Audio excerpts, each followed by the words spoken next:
잠언 17장 23절에서 28절에 있는 말씀 우리 다 같이 합독하시겠습니다. 악인은 사람의 품에서 뇌물을 받고 재판을 굽게 하느니라. 지혜는 명철한 자 앞에 있거늘 미련한 자는 눈을 땅끝에 두느니라.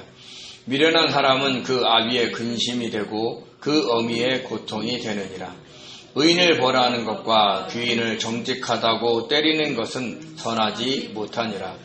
말을 아끼는 자는 지식이 있고 성품이 냉철한 자는 명철하니라.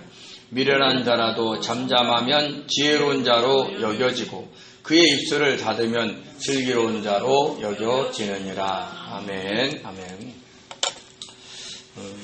이 땅은 하나님께서 허락하시는 범위 내에서 사탄이 지배하고 있습니다.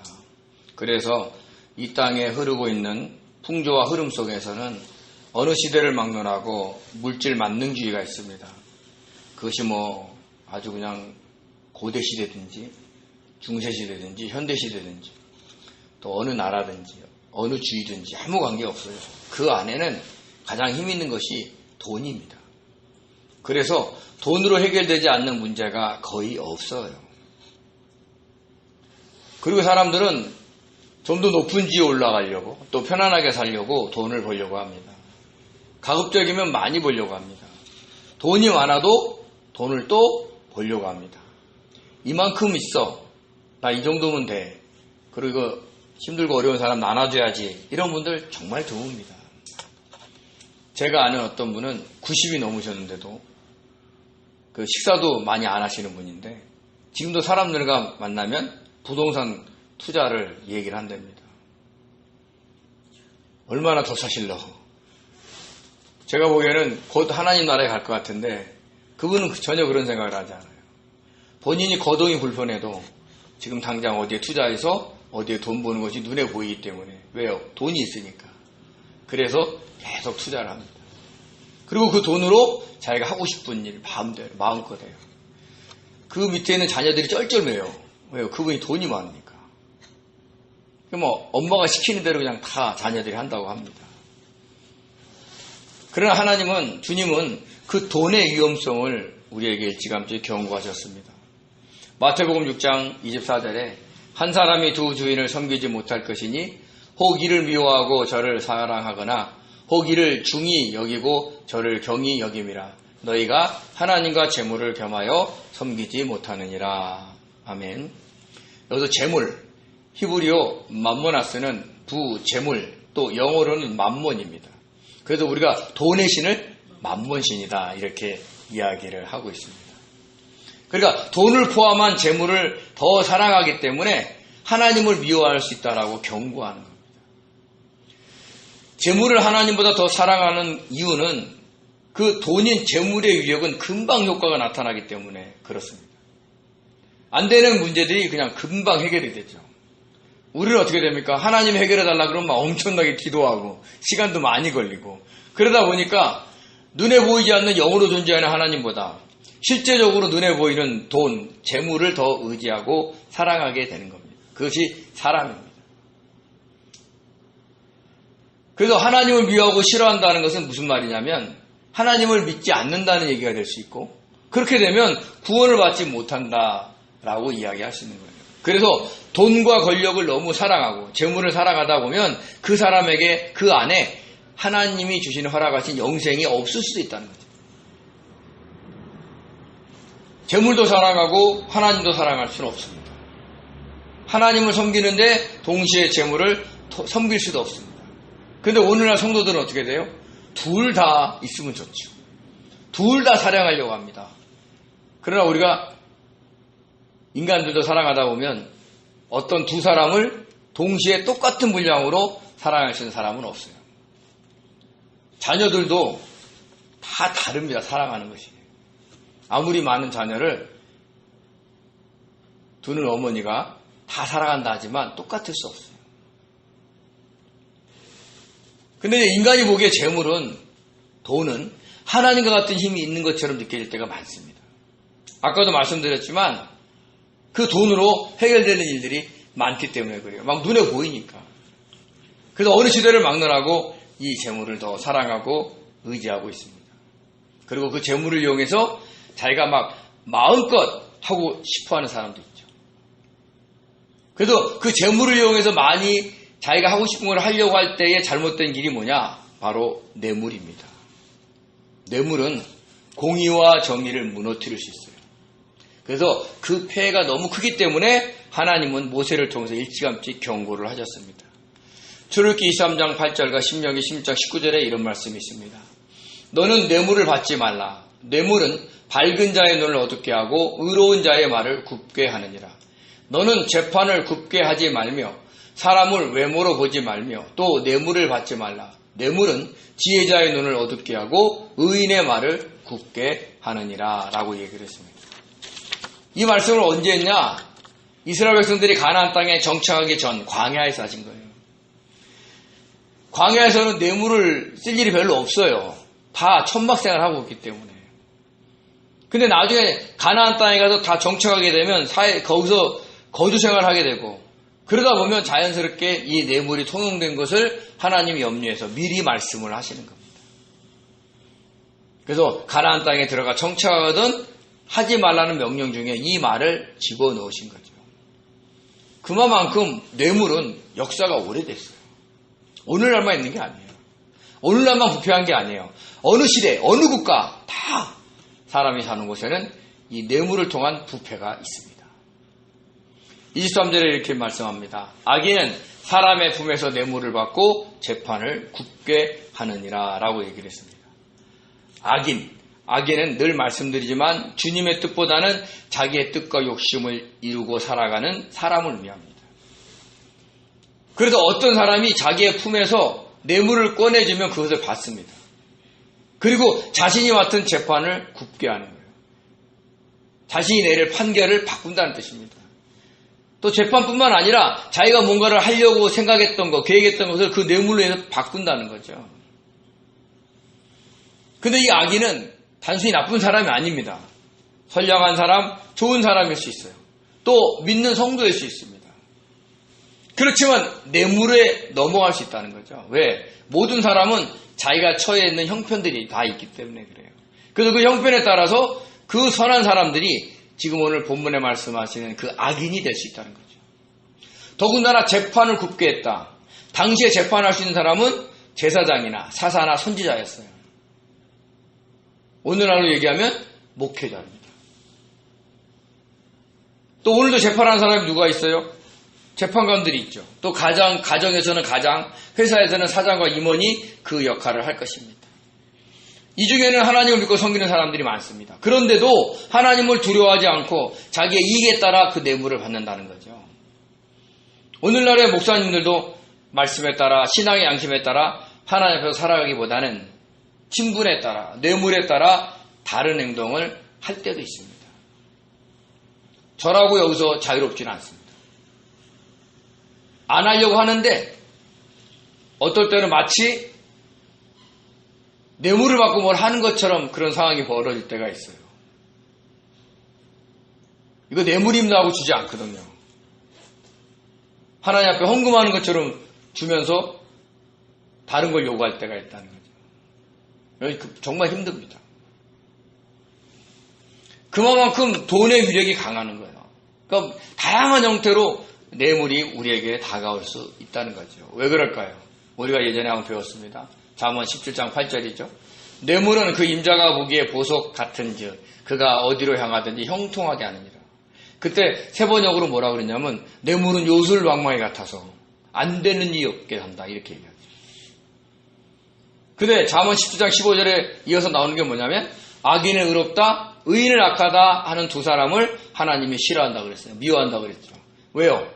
뇌물을 받고 재판을 굽게 하는 거예요. 뒤집는 거죠. 악인을 의롭다, 의인을 악하다 이렇게 얘기하는 거죠.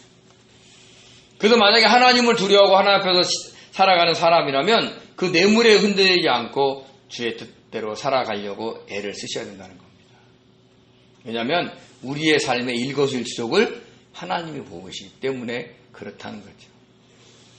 24절에 이렇게 말씀하십니다. 지혜는 명철한 자의 앞에 있거늘 미련한 자는 눈을 땅끝에 두느니라 라고 얘기했습니다. 잠언에서 지혜, 특별히 히브리어 호크마를 쓰는 것은 지혜이신 주님의 뜻을 의미를 하고 있습니다. 그리고 명철한 자는 어떤 자라고 했어요? 성령의 인도하심을 받으며 살아가는 사람이라고 얘기했습니다. 그러면 성령의 인도받은 사람은 성령의 조명하심에 따라 그 지혜이신 뜻이 바로 보이는 거예요. 그 눈앞에 있다는 거죠. 저와 여러분이 이 땅에 살아갈 때 주님의 뜻을 구할 때 그 주님의 뜻, 지혜가 멀리 있는 게 아니에요. 우리가 물어보면 그 주님께서 말씀하실 때가 있다는 거죠. 물론 당장 응답하거나 말씀하지 않으실 때도 있습니다. 나중에 깨닫게 할 때도 있죠. 그렇지만 그것을 멀리 찾지 말라는 얘기를 하는 겁니다. 근데 반면 자기의 뜻대로 살아가는 사람, 성령의 인도함을 따라 살아가지 않는 성도들은 지혜신 주님의 뜻이 아니라 이 세상의 지혜로 모든 문제를 해결하려고 든다는 거죠. 여기서 미련한 자는 눈을 딱 끝에 둔다. 그러니까 세상적인 방법은 자꾸 찾는다는 거예요. 이렇게 해볼까 저렇게 해볼까 막 머리를 엄청 굴린다는 거죠. 그 중에 하나가 뇌물일 수 있다는 거예요. 그럼 그 방법이 하나님이 원치 않는다는 걸 우리는 아셔야 됩니다. 근데 어떨 때는요, 주님의 뜻을 물어보는데 마치 뇌물 같은 선물을 주라고 할 때가 있어요. 어떤 사람이 나랑 관계가 안 좋을 때 주님이 갑자기 야, 너 저 사람 선물 한번 해라 하는 감동을 주셔서 선물을 준비를 하는데 나랑 관계를 죄송합니다. 잘 맺게 해달라고 뇌물을 주는 것처럼 생각이 될 때가 있거든요. 근데 그거는 주님의 그 감동, 주님의 뜻에 따라 그를 줄 때는 그것은 선물이 됩니다. 뇌물이 되는 게 아니에요. 왜냐하면 주님이 시켰기 때문에. 그러니까 내가 저 사람의 환심을 사기 위해서 내가 마치 뇌물을 주는 것이 아니라는 것을 우리는 아셔야 되는 거죠. 그러니까 그때그때 다른 거예요. 그래서 우리가 어떤 상황엔 이렇다라고 무슨 표를 만들어서 줄 수가 있는 게 아니에요. 항상 우리가 주님께 물어보는 삶을 살아야 되는 거죠. 이럴 땐 이렇게 하기를 원하십니까? 저렇게 하기를 원하십니까? 물어보는 거예요. 어떤 사람이 그냥 정말 마음이 상해 있으니까 주님이 야, 너 가서 밥 좀 사줘라. 그럴 수도 있어요. 그러면 그게 막 그 자기의 의에 가득 찬 사람은 야, 내가 저 사람한테 잘 보이려고 이거 뇌물을 쓰는 거 아니야? 이렇게 생각할 수 있다는 거죠. 그러니까 그렇게까지 가지는 말라는 얘기라는 거예요. 그러니까 우리가 항상 주님 안에 있어야 된다는 그 얘기를 하고 있는 거죠. 세상의 기준에서 반드시 옳고 그름이 하나님의 기준에서 옳고 그름이 아닐 수 있다는 거예요. 늘 우리가 하나님의 그 뜻, 그 주님의 뜻, 그걸 자꾸 찾아서 우리가 순종하는 삶을 꼭 사시기 바랍니다. 25절에 이렇게 얘기합니다. 미련한 아들은 그 아비의 근심이 되고 그 어미의 고통이 되느니라 라고 얘기를 했습니다. 미련한 아들, 막 둔하고 아둔하고 막 이상하고 그런 게 아니에요. 잠언에서의 미련한 아들은 주님을 믿지 않거나 주님을 믿는다고 해도 자기 원하는 대로 자기 고집대로 이 세상의 흐름대로 살아가는 아들을 얘기하는 거예요. 그런 아들은 어떻게 살아가요?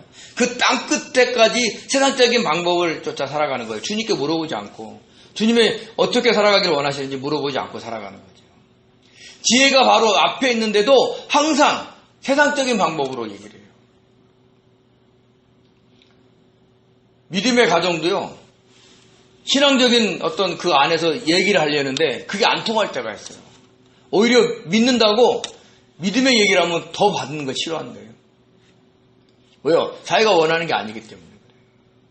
그래서 오히려 세상에 있는 방법, 세상에 있는 논리로 대화를 하고 또 다툼이 일어나기도 합니다. 그래서 우리는 분명히 아셔야 될 게 믿음 안에서 신앙의 눈으로 항상 뭘 보셔야 되는 거죠. 근데 이런 아들을 갖고 있으면 어떻게 돼요? 여기서 아비와 어미는, 잠언에서 나온 아비와 어미는 주님의 뜻대로 살아가는 부모를 얘기하는 거예요. 그러니까 주님의 뜻대로 살아가려고 몸부림치는 부모가 보기에 입장에서 그 아들을 보니까 이거 믿는 것 같지도 않고 세상적인 방법만 찾으니까 어떻게 돼요? 속상하죠. 엄마는 슬픔이 되는 겁니다. 그래서 이 얘기를 잠언에서 굉장히 많이 합니다. 잠언 17장 21절에 미련한 자를 낳는 자는 근심을 당하나니 미련한 자의 아비는 낙이 없느니라. 똑같은 말이에요. 10장 1절에 솔로몬의 잠언이라 지혜로운 아들은 아비를 기쁘게 하거니와 미련한 아들은 어미의 근심이 되느니라. 그러니까 지혜이신 주님을 쫓아 살아가는 아들은 아버지를 기쁘게 해줘요. 왜? 그 아버지도 주님의 뜻대로 살아가니까. 근데 미련한 아들, 막 자기 뜻, 자기 고집대로 살아가는 사람은 주님의 뜻대로 살아가는 그 어미의 근심이 된다는 얘기를 하는 겁니다. 잠언 15장 10절에 이렇게 얘기하죠. 지혜로운 아들은 아비를 즐겁게 하여도 미련한 자는 어미를 없인 여기느니라. 막 믿음 얘기하잖아요. 그럼 막 자녀들이 막 무식하다고 그럴 수도 있고, 시대를 못 읽는다 그렇게 얘기할 수도 있어요. 그 얘기를 하고 있는 거예요. 그래서 우리가 늘 자녀들을 위해서 우리가 말로 훈계해서 바꾸지 못할 정도가 되거든 매일 기도하십시오. 깨닫게 달라고. 그럼 하나님이 어떤 방법을 써서라도 하나님이 깨닫게 하시는 것을 믿습니다. 26절에 이런 말씀을 합니다. 의인을 벌하는 것과 악인을 정직하다고 때리는 것은 선하지 못하니라. 세상에 이런 일 있을까요? 네? 세상에 이런 일 생각보다 많아요.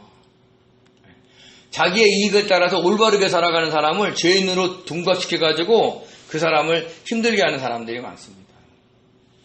왜요? 이 세상은 그 뇌물이 통용되기 때문에 그래요. 뇌물이 통용이 되면 재판을 바꿔야 되죠. 생각을 바꿔야 되죠. 계획을 바꿔야 되죠. 그러다 보면 어떻게 돼요? 의로운 사람이 악인으로 만들어 버릴 수도 있고 악인을 의롭게 만들 수도 있는 거예요. 근데 그런 모습들이 하나님이 보시기에 좋지 않다는 거예요. 선하지 못하다. 히브리어 토브거든요. 하나님이 안 좋아한다는 거죠. 아까도 우리가 살펴봤죠. 악인은 의롭다. 의인은 악하다 그러면 두 사람 다 여호와께서 미워한다. 이렇게 얘기했어요. 실제적으로 이런 일이 세상을 살아가면 많아요. 오히려 나는 정직한데 다른 사람이 자기의 잘못을 덮기 위해서 나를 모함할 수도 있어요. 또 나만 그렇게 당하느냐? 아니에요. 나도 어떨 때는 얼떨결에 나의 잘못을 감추기 위해서 다른 사람이 안 했는데 한 것처럼 얘기할 때도 있다는 거예요. 저와 여러분이 마냥 하나님을 기쁘게 줄 수 있는 그런 선한 사람들이 아니라니까요.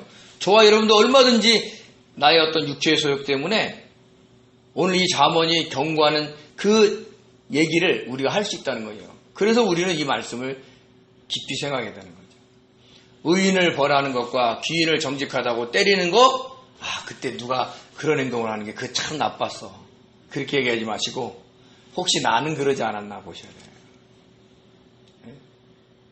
그러니까 나를 변호하기 위해서 엄한 사람을 갖다가 내가 어렵게 하지 않았나 우리가 돌아보는 그런 지혜가 있어야 되는 겁니다. 그리고 이런 일을 당할 때 어떻게 되느냐? 억울하죠. 힘들죠. 그러면 증상이 어떻게 나타나요? 머리에 막 원형 탈모치긴 생길 수도 있어요. 너무 신경을 쓰니까. 그럴 때 우리가 나의 그 억울함을 계속 주님께 올려드리는 거예요. 주님 이거 어떻게 합니까? 어떻게 합니까?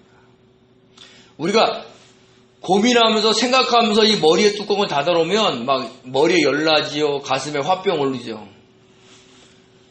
근데 우리의 어려움과 그 고민을 뚜껑을 열고 자꾸 하나님께 올려드리면 열이 빠져나가죠. 가슴에 화가 안 쌓여요. 그러면 어떻게 돼요? 나를 힘들게 하는 상대방이 미워지는 게 아니에요. 왜요? 나에게는 화가 없기 때문에. 그래서 저와 여러분이 항상 내가 힘들고 어렵고 곤란한 일 당할 때 계속 주님께 그 상황을 얘기해 주는 거예요. 주님 누가 이런 말 하는데 나 이것 때문에 힘듭니다. 나 정말 억울한데 주님 나 정말 내가 어떻게 감당이 안 됩니다. 그런 얘기를 막 하는 거예요. 마치 나랑 가장 친한 사람 앞에 푸념하듯이. 그러면 그런 것들이 자꾸 빠져나가게 되는 거죠.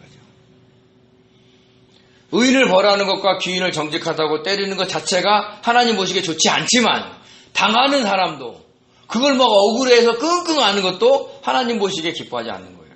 왜요? 얼마든지 풀 수 있는 방법이 있거든요. 기도함으로, 주님께 아뢰음으로. 그래서 저와 여러분이 이런 어떤 이 세상에 그 모함하고 시기하는 그 둘레에서 지혜롭게 벗어나는 사람들 되시기 바랍니다. 이제 나머지 27절과 28절에는요, 말을 적게 하라는 그런 자문입니다. 먼저 27절입니다. 말을 아끼는 자는 지식이 있고 성품이 냉철한 자는 명철하느니라 라고 얘기했습니다. 지식. 그러니까 말을 아끼다 보잖아요. 그러면 어떻게 돼요? 우리가 말을 아낀다는 건 내가 먼저 나가지 않는다는 얘기를 하는 거죠. 그래서 우리가 사실 말이 막 없으면 오히려 상황을 제대로 파악하지 못할 때가 있어요. 근데 말을 하지 않고 상황을 살펴보면 나에게 그 상황을 허용하시는 그 주님의 뜻이 보일 때가 있다는 거예요. 그게 지식이에요. 통찰력. 주님이 주시는 거. 그러니까 막 힘들고 어렵잖아요. 그럼 잠잠히 그 상황을 주님께 물어보는 거예요. 주님, 내가 이 사람 때문에, 이것 때문에, 이 일 때문에 제가 너무 힘든데 이거 혹시 나한테 무슨 하신 말씀 있습니까? 하고 물어보는 거예요. 그러다 보면 어떻게 돼요? 어떤 환경이 정할 때 막 바로 받아쳐서 말하지 못하죠. 왜요? 잠잠히 말 없이 상황을 봐야 되니까. 그러니까 저절로 말수가 적게 되는 거예요. 자연스럽게. 그래도 주님의 뜻을 물어보고는 훈련을 하는 성도들이 말수가 줄어들어요. 왜요? 처음에는 주님에게 물어보면 대답 잘 안 하시거든요. 잘 몰라요. 주님의 뜻이 뭔지. 근데 우리 심령 안에 성령께서 조명해주고 인도하시는 그 깨달음은 우리가 영적으로 성숙해가는 그런 만큼 들리기도 하지만 일의 경중에 따라서 하나님의 응답이 늦게 올 수도 있어요. 그래서 당장 물어봤는데 대답이 없다고 해서 우리가 알아서 생각해서 얘기하면 안 되는 거예요. 기다려야 돼요. 어떤 걸 깨닫게 하시는지. 그 기다림을 잘 활용하는 사람이 지혜로운 겁니다. 그러다 보면 말을 아끼게 되고, 그리고 그 사람은 그 기다림 속에서 주님이 주시는 그 지식을 얻게 되는 거예요. 그 상황에 대한 통찰력을. 또 여기 성품이 냉철한 자는 명철하다 그랬는데 성품의 히브리어가 르하우예요. 영이에요. 영. 냉철하다는 것이요. 냉정하다, 침착하다라는 뜻이 있어요. 영이 침착하다는 게 뭐예요? 영이 들뜨지 않는 거. 그것은 말하고 영이 주님을 보는 거예요. 주님께 묻고. 그런 사람을 명철하다. 명철이 뭐라고 그랬어요? 성령의 인도를 받는 사람이에요. 그냥 영이 침착한 사람이 되죠. 어떤 일로 인해서 막 혼과 육이 막 들뜰 수는 있어요. 왜요? 우리도 사람이니까. 갑자기 어떤 일이 당하는데 생각지도 않는데 막 밀어닥치면 막 가슴이 쿵쿵쿵거리고 어떻게 할 수가 없어요. 그럴 때 빨리 내가 막 그를 갖다가 방어해야지 하게 되면 영까지 조용해지지가 않는 거예요. 그럴 때 주께 물어보는 거예요. 주님, 왜 내가 이런 일을 당하는지, 왜 이런 일이 갑자기 왔는지, 왜 내가 이 가슴이 힘든지. 그럴 때 성령의 인도를 받는 거예요. 그걸 명철하다 이렇게 이야기를 하고 있다는 걸 우리는 아셔야 되는 겁니다. 이런 훈련들을 하셔야 돼요. 그래서 저와 여러분의 영은 늘 침착하기를 원합니다. 냉정하기를 원하는 거예요. 아주 그냥 막 그냥 표독스럽게 살아라 이런 게 아니에요. 자기의 혼과 육의 지배를 받지 않고 주님께 초점을 맞추고 있으라는 얘기를 하는 겁니다. 그러면 점점 성령의 인도를 받게 되는 거예요. 명철해지는 겁니다. 우리 모두가 그런 사람 되시기 바랍니다. 28절에 이런 말씀하십니다. 미련한 자라도 잠잠하면 지혜로운 자로 여겨지고 그 입술을 닫으면 슬기로운 자로 여겨지느니라 라고 얘기를 했습니다. 여기서 미련한 자는 아까 얘기한 것처럼 막 자기 뜻대로 살아가는 사람이 아니라 정말 세상 일을 모르는 미련함의 뜻이 갖고 있는 히브리어 애월이에요. 근데 내가 잘 알지 못하는데 그냥 말을 많이 해. 그 일에 대해서 전문 지식이 없어. 잘 알지도 못해. 근데 말을 많이 하다 보면 탈로가 나는 거지. 근데 오히려 그 일에 대해서 말을 하지 않고 있으면 다른 사람이 보기에 뭐라 그래요? 저 사람이 뭔가 아는 사람 같아. 이렇게 되는 거예요. 그래서 잠잠하는데 막 눈알이 막 돌아가고 막 어쩔 줄 모르면 모르는 거 금방 태가 나니까 그냥 표정도 없이 잠잠하면 사람들이 지혜로운 자, 그 분야에서 뭔가 아는 사람이라고 생각이 된다는 얘기를 하는 겁니다. 또한 성도들도 그래요. 어떤 일이 일어났을 때 잠잠하면 저 사람이 주님의 뜻 안에 있으려고 하는 거구나 라고 여겨질 수 있다는 거죠. 또 그 입술을 닫으면 슬기로운 자로 여겨진다. 이 슬기로운 자가요, 히브리어 빈이에요. 아까 명철하다라는 단어의 그 원근원인 겁니다. 분별하는 거예요. 그러니까 내가 입술을 닫을 때, 내 소리가 내 귀로 들리지 않을 때, 내 심령에 성령의 조명하심이, 성령의 내적인 음성이 들리는 거예요. 내가 막 얘기를 하고 있는데 소리가 들릴까요? 네? 우리가 누구랑 토론해봤죠? 누구랑 막 토론하는데 막 내가 얘기하는데 상대방 말이 들립니까? 잘 안 들려요. 상대방도 막 소리 지르면 싸움만 일어나지 그 사람이 뭐 어떤 걸 얘기하는지 모를 때가 있어요. 그러니까 우리가 입술을 닫을 때, 그래서 우리 말이 내 귀로 들어오지 않을 때, 나의 심령에 성령께서 얘기하는 소리가 내 영의 귀에 들린다는 거예요. 그러면 슬기로운 자로 여겨지는 거예요. 저 사람 성령의 인도를 받고 살아가는 사람 같아 라고 느껴진다는 거죠. 이것은 말을 적게 하는 자가 누리게 되는 효과라는 거예요. 사실 우리가 말을 많이 한다는 것은 주님보다 앞설 때가 많아요. 그래서 항상 주님 이게 무슨 뜻입니까? 하고 물어보면서 기도하는 거죠. 그래서 오늘 본문에 잠언은 뇌물을 허용하지 마라. 주지도 받지도 말라. 또 말을 아껴라. 왜냐? 뇌물을 주고받는 건 하나님이 기뻐하지 않을 수 있어요. 왜? 하나님이 원하시는 재판을, 계획을, 생각을 뒤집어 놓을 수 있거든. 말을 많이 하다 보면 자기 생각이 먼저 나가서 자기가 뭔가 대단한 것처럼 얘기할 수 있다는 거예요. 주님의 인도를 받기가 어려운 겁니다. 그래서 저와 여러분이 뇌물을 허용하지 않고 또 말수를 아껴가면서 하나님이 기뻐하시는 삶, 또 주님의 뜻이 무엇인지, 그리고 성령께서 나에게 어떻게 조명하시는지를 정말 민감하게 깨달아서 정말 힘들고 어려운 일들을 정말 슬기롭게, 지혜롭게 헤쳐나가는 복된 성도 되시기를 예수님의 이름으로 축원드립니다. 기도하겠습니다. 은혜로우신 하나님 감사드립니다. 주님이 저희들을 사랑하셔서 아버지 하나님, 주님이 우리 안에 계시는 것을 알게 도와주시고 성령을 통해서 내조하시는 하나님 아버지 그 은혜를 아버지 늘 잊지 않게 도와주시고 힘들고 어려울 때 주님께 물어가면서 하나님 아버지 내가 앞서지 않고 주님이 하시고자 하는 것을 먼저 살필 줄 아는 지혜로운 사람 되게 도와주셔서 아버지 이 땅을 살아갈 때에 뇌물을 허용하지 않고 또 말을 아낌으로 인해서 아버지 하나님이여 주님과 동행하는 삶을 살 수 있도록 축복하여 주시옵소서. 놀라운 지혜로 함께 하실 수 있사옵고 감사하며 예수님의 이름으로 기도드립니다. 아멘.